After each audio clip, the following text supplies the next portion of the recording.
It's almost too much for me to comprehend. From where I started, raised in obscurity, in a little small farm community, and now to be here today, pretty awesome for me. So anyway, that's just a little bit about my story. My story is probably more intriguing for me than it is for you, but I wanted to hear it again, so I thought I would just, bore you with it.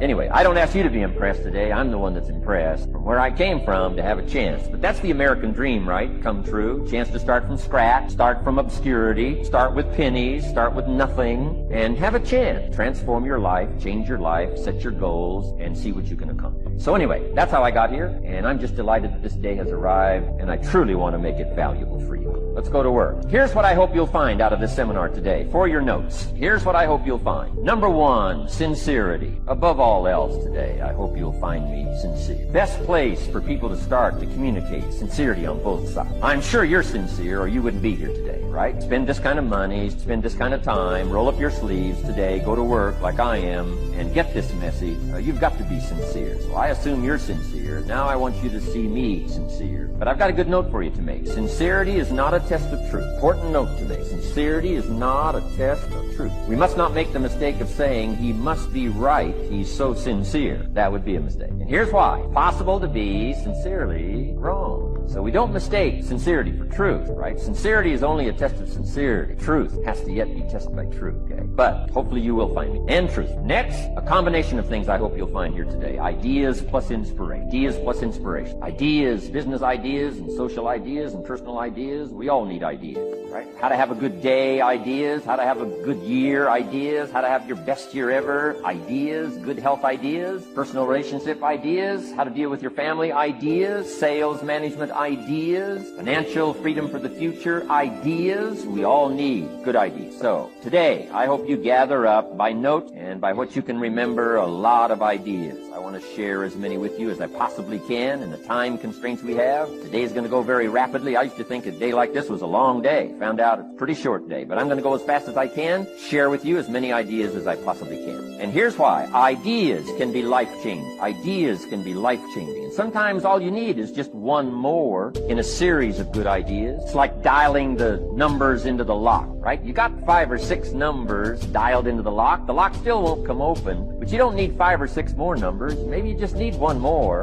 And maybe a seminar like this could do it. A sermon could do it. The lyrics from a song could do it. A dialogue from a movie could do it. A conversation with a friend might do it. That one last piece you need, number. Dial it into the lock. That's it. The lock comes open. There's the door for you to walk through. And maybe this seminar today could furnish that for you. One more idea. I know you've come with a lot already. Sometimes we get the impression, I used to have that I only had this much going for me and I needed this much. Usually not true. And I'm sure not true of this audience where I find you today. As well dressed as you look today. As fine as you are sitting here today. It isn't that, you've got this much going for you and you need this much. I would assume you've got this much going for you and maybe all you need is just a few more thoughts, ideas, to furnish you some ways and means to turn your life into the dream you wanted. So, ideas. The seminar's going to be loaded with ideas. I want you to take good notes. But here's what else I hope you'll find here today, and that is inspiration. And who knows the mystery of inspiration? Why some people are inspired and some are not? You were inspired to get here. Some were not. Who knows the mystery of that? I don't know. A friend of mine, he's a urologist now, used to play a lineman for Ohio State University. He said, Les, let me give you a free rectal. I said, no, buddy, you too motivated.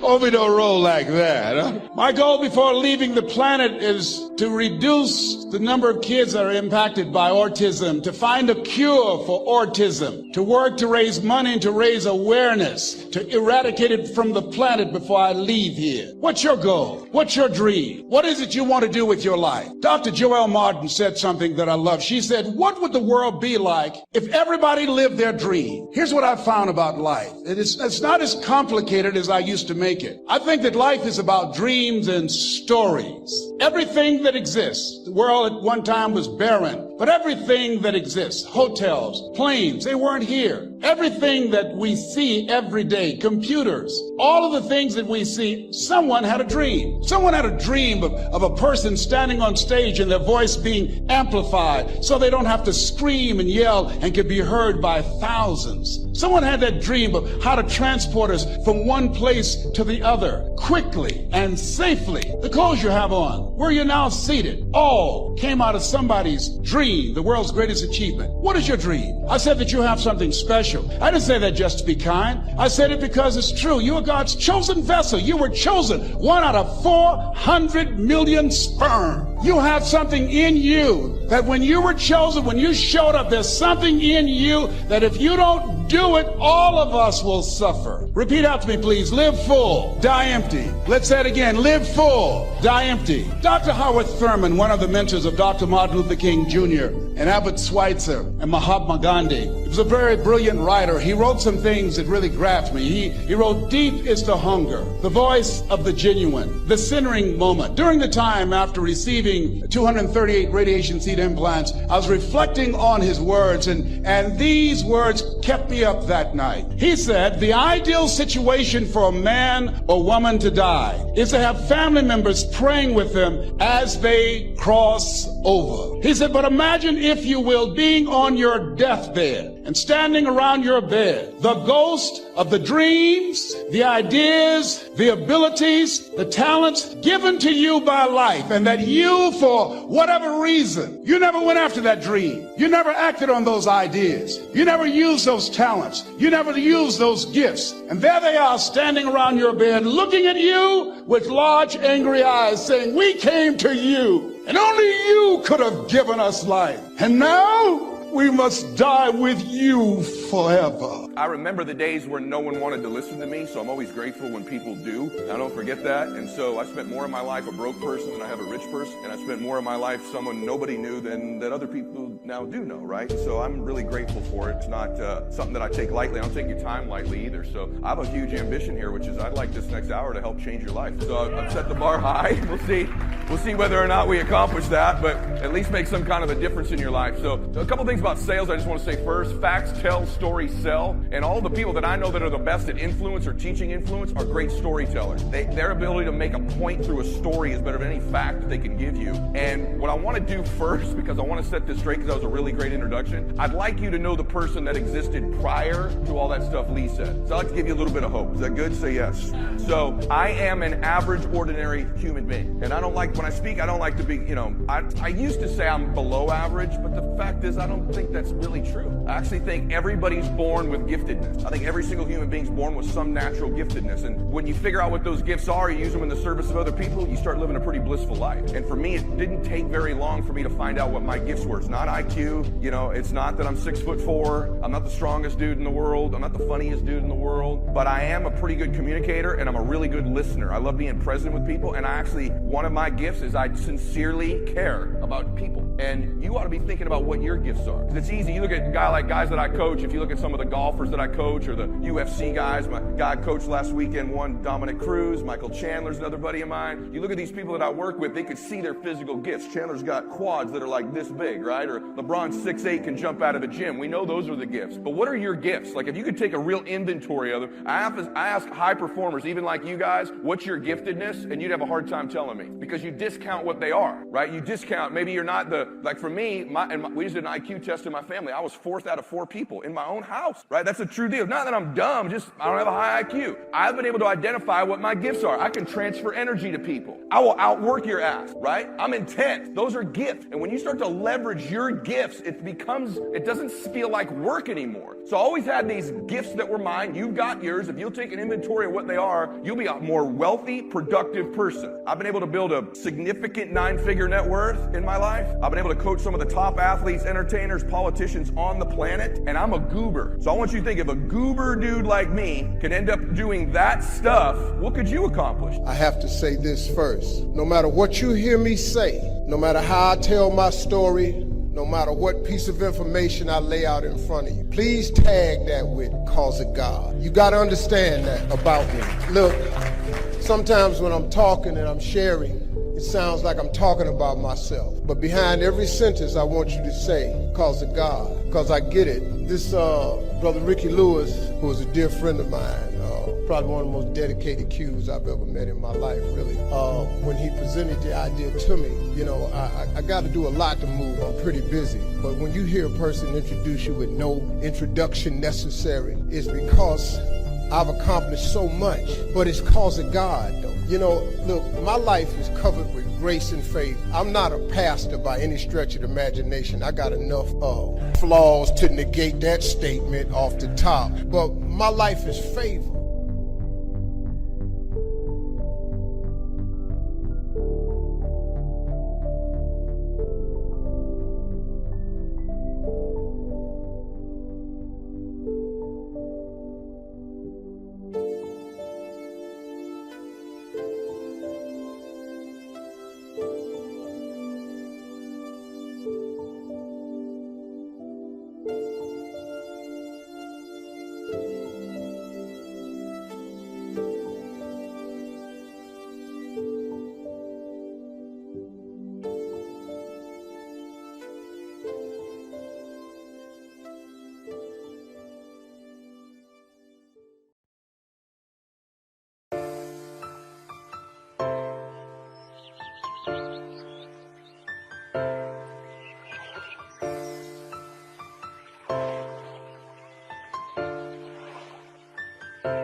Become a good student of your own life. It's the information you are most familiar with and feel the strongest about. So make your own life one of your most important studies. And in studying your own life, be sure to study the negative as well as the positive, your failures as well as your successes. Our so-called failures serve us well when they teach us valuable information. They're frequently better teachers than our successes. One of the ways we learn how to do something right is simply By doing it wrong. Doing it wrong is a great school for learning. Now I would suggest that you not take too long. If you've done it wrong for 10 years, I wouldn't suggest another 10. But what a close at hand and emotionally impactful way to learn from your own experiences. When I met Mr. Schoaf, I had been working 6 years. I started when I was 19, and when I met him, I was 25. He said to me, Mr. Rohn, you have been working now for 6 years. How are you doing? I said, not very well. He said, then I suggest you not do that anymore. 6 years is long enough to operate the wrong plan. Next he asked, how much money have you saved in the last 6 years? I said,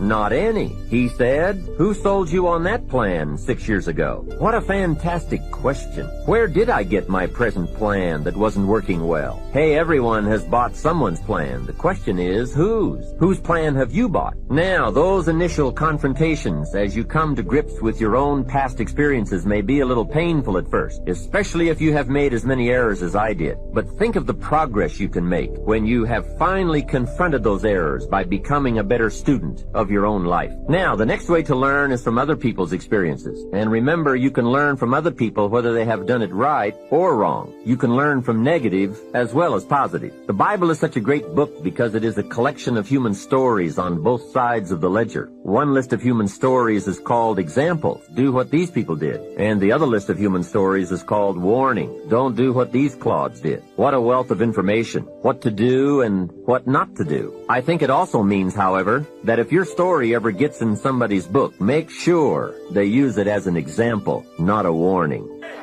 He finds his power. It's a wonderful thing to find your power. Give me a double portion of your spirit. And this is something that you should take note of about power. Don't give people power too quickly. The moment they ask for it doesn't mean you ought to give it to them. Sometimes pastors are too nice. People come to you and ask you for stuff, whatever they ask you for, go ahead, bless God, the Lord leading you to do that, go ahead and do it. They're going to wreck your thing, wreck the entire church. You don't give power quickly to people. You don't give the microphone quickly to people. I had a little church, and back then, Praise the Lord was on TV, and it was a big thing, and Jim and Tammy were up there, and they had all them good singers and bright people talking on TV and stuff like that, and I just started my church, and oh, my members is like this, and, you know, and I said, Lord, how come they got all of those good people up there and those smart, bright people and stuff up there doing what they're doing, and then you just send me just, you know, what you sent me.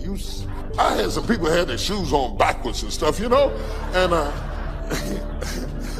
and suddenly the Lord spoke back to me and said, they got some people like that too, but they're not up front. Have you given power to the wrong person? I believe complexity is the enemy of execution. That's what it is. You got to make it so simple, people do it. Complexity is the enemy of execution. So I'll get it simple. You get it to me, I'll make it simple. He goes, well, it uses leverage. I said, give me one that doesn't leverage that anybody could do. They could do it with ETFs. He goes, well, I don't know. I don't know what that's going to look like. It won't be perfect. I said, your worst plan is going to be better than anybody else's best plan. And then he this moment of engagement, this magic moment, he opens up and he goes, okay. And I'm writing like crazy. I got the video camera going. I'm feeling this vibration in my body. I left so excited, knowing it was something special, but not knowing what it was. But that formula, I took it to Hightower, $30 billion asset company, said, test this 30 years, 40 years, 75 years. How's this done? Over all that time period, in the last 30 years, it lost money 4 times. Made money every other time. And the 4 times, one of the losses was 0.003. So it really practically lost money 3 times. You know what the average loss was? 1.9%. But the average gain, just under 10, all in. The largest loss in 75 years, it's been right 85% of the time, the largest loss was 3.95, as that was 2008. Less than 4% when the rest of the world, from top to bottom, lost 51%. It's in my book, by the way. And so a bunch of my partners are like, hey,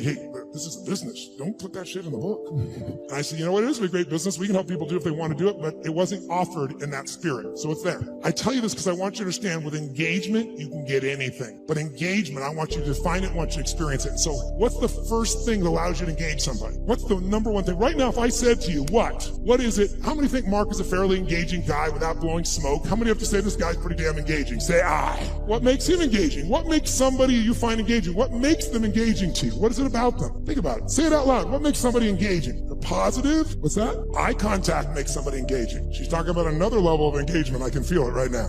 What else creates somebody engaging? Come on. Smile. What else makes them engaging? Energy. passion, talking the truth instead of what you want to hear. Who loves someone who will tell you the damn truth in a world the world, not even reality television is freaking real anymore, right? Raw and real may not sound good, but it sure feels good because you know it's there. Sincerity, when you feel like somebody, how about caring? When you feel like somebody truly cares about you, does that make you engage more, right? What makes something disengaging to you? What makes you disengage with someone? Lying, when you can't trust them? Arrogance, when they try to control you? What disengages you? When they come up to hit on you and they're not even committed, you're like the 12th person and you can feel it.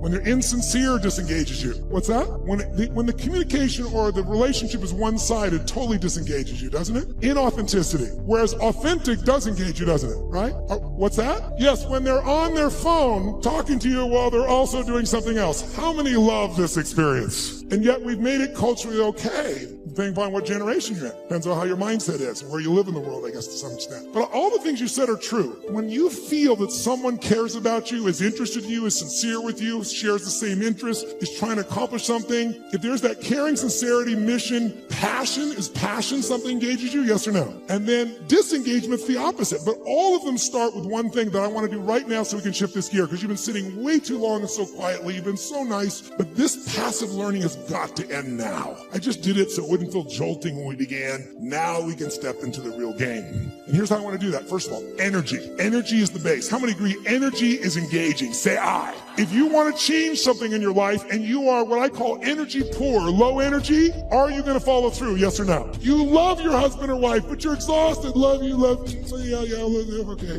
There is no passion. There is no intimacy without energy. Am I right? You're not going to go to build a business without energy. You see this crazy man? He's filled with energy, day and night and day. It's Richard Branson. How much energy does that man have? He's insane in his energy. Anybody I've ever met who really has this compelling ability to engage with people, it's energy. But are they born with it? Some maybe, most not. Because I've interviewed them, I've seen them, and I also see some of them like Richard. Richard is a ball of fire of energy, and then he's not.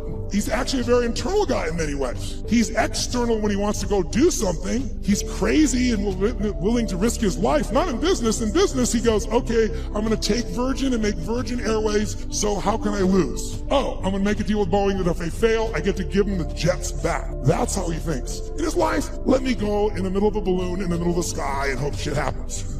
See, the cool thing about me is I ain't got nothing to sell you. I ain't got nothing for you. I'm just going to tell you how you can get to the next level. Now, I've been debating on how I was going to do this, but I thought the best way to go about this is just tell you my story. And in my story, maybe you can see some of yourself. Listen, man, anybody can be successful, but you got to understand something. It's hard. It's hard, man. You can take all the courses you want. It's hard. You can go down there to the church and hold your hands in a prayer circle. When you get through praying, it's going to be hard. You go to school, you can get all the degrees you want. When you get them degrees and you hang them on the wall, if you want to be successful, it's going to be hard. It's hard being successful. That's the first thing you need to understand. Come to these seminars and have these people come out here, talk to you about success and everything. Come out here and they do a nice job of it, but then you go back and think you got it. It's hard. I don't even know the speakers' names, but all these people that's up here, it was hard. That lady had the red dress on to get to where she at. It's hard. It's hard. Understand that. It's hard, man. See, and I talk real. I ain't got no paper. I ain't got no presentation. You know, I got some pictures if you want to see them, but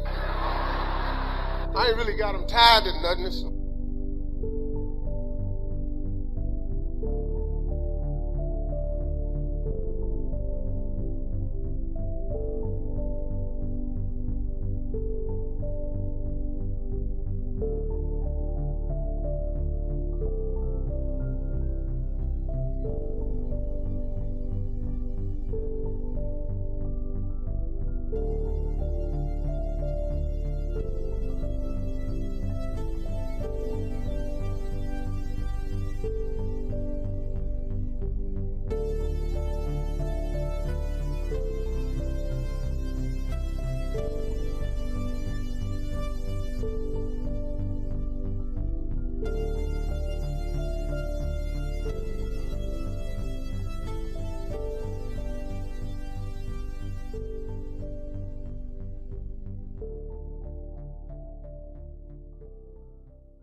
Sometimes you can figure it out, sometimes there's no way to figure it out. Sometimes it goes well, sometimes it gets in a knot. Sometimes it sails along, sometimes it gets in reverse. See, that's not going to change. The last 6,000 years reads like this: opportunity mixed with difficulty. That's how it reads. It isn't going to change. The man says, well, then how will my life change? And the answer is, when you change. Whether I'm talking to high school kids or business executives, my message is always the same. Have you ever noticed that some people don't do well because they major in minor things? Whatever you do, check at the end of the week, the end of the year, and make sure you're not spending major time on minor things. Otherwise, you will wind up with a below-average life. Now, before I get to the 4 major lessons, here are 2 phrases to consider. First, life and business are like the changing seasons. That's one of the best ways to illustrate life. It's like the seasons that change.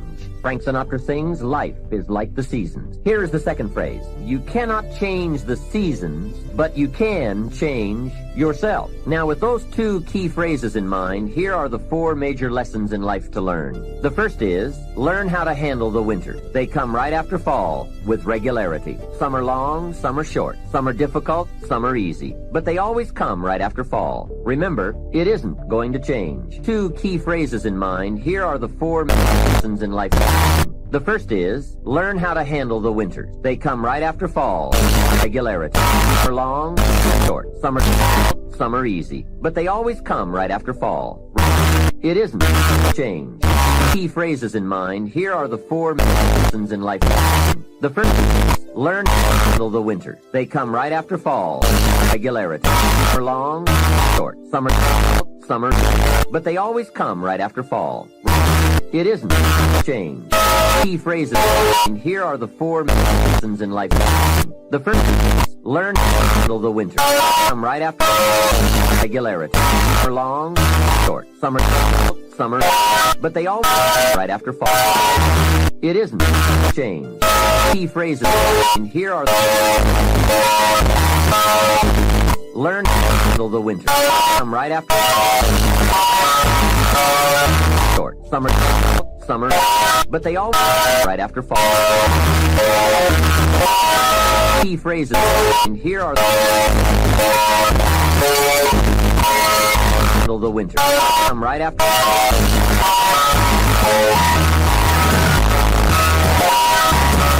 right after fall.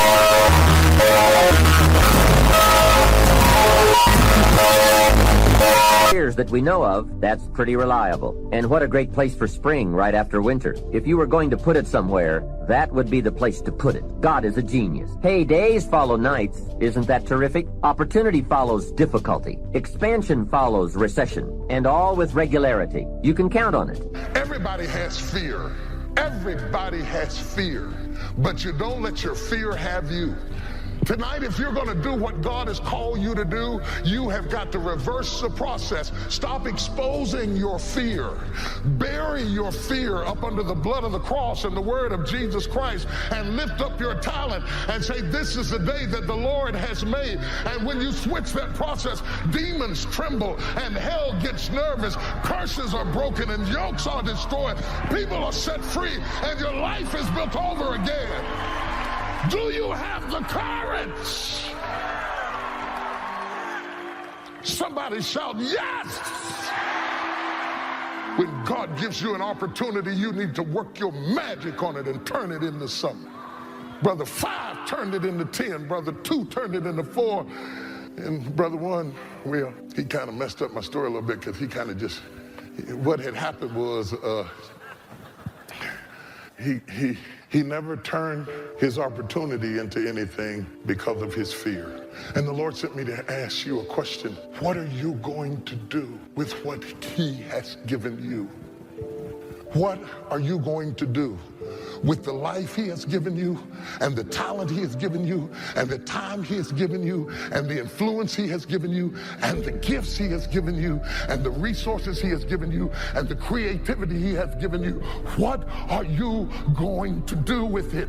What are you going to do with it? There's somebody in the hospital wishing they could be where you are right now. There's somebody on a breathing machine wishing they could be where you are right now. But look at you. I know you got some problems, and I know you got some issues, but you combed your own hair. You got up out of the bed. You brushed your own teeth. You dressed yourself. What are you going to do with what God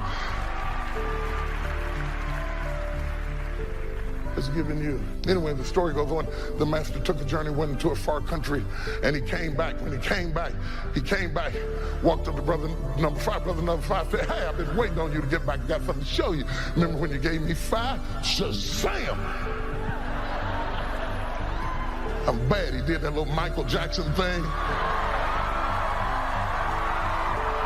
10. Brother number 2 said, excuse me, let me show you some. Shazam! 4. I imagine in my mind, brother number 10 looked at brother number 4 and said, how can you be that happy about 4? I got 10 and you got 4. And then brother number 4, if he had any sense, would have told brother number 10, I may not have as many as you have, but both of us have 100% increase over where we started. What I want you to see out of that is that God does not expect you to work with what he has not given you. God is not holding you to somebody else's standard. What God is holding you to is to work that thing on your level. You can't sit around and say, I wish I had more. If I had more, I'd do more with it. No, you don't have to give an account for what God gave me or God gave her or what God gave him. You do have to give an account for what God has given you. And rather than to compare yourself with somebody else, you need to work that thing on your level.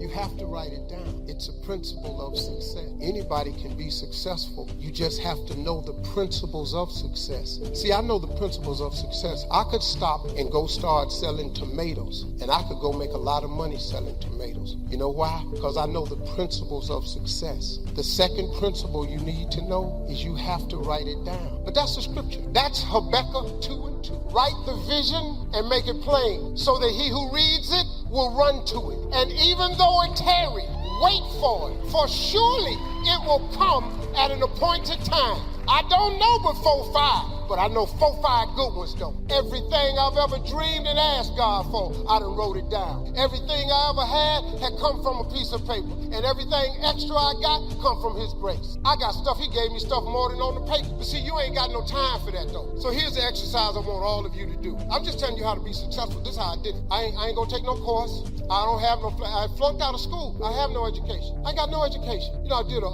commercial for Strayer University. I'm about to sign a deal, big deal. And the lady comes in the room, black lady, she's the head of marketing. She said, Mr. Harvey, before we sign this deal, I understand that you didn't complete your degree. I said, no, I flunked out of school. She said, well, I think it would be most effective if you would go back to school as a part of this deal. We'll pay you the money we said, but we'd like for you to complete your education. It would send such a riveting message to everybody. I said, what is I'm going to school for? What is I'm going to school for? I know that lady wanted to say, ain't it obvious? First of all, you stupid. I said, what is I'm going to school for? She said, to complete your education. I said, but what is I'm going to go for? She said, what is I'm going to go for?